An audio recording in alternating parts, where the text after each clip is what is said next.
18 ang swerte matapos lakas loob na umakyat papunta sa kinakaupuan ni Stel.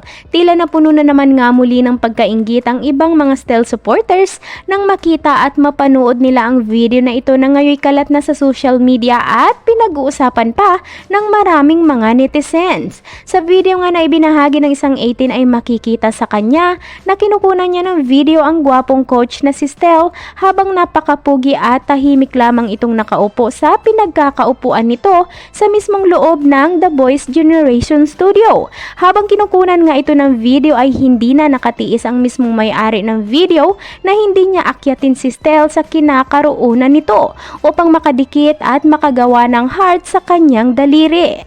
Kita naman sa mabait din na si Stel na hindi ito nag-alinlangan dahil masaya at nakangiti pa ito. Kaya naman sasabog na umano ang ilang mga 18 fan ni Stel sa pagkainggit nila. Narito ang video at mga saring-saring komento ng mga netizens.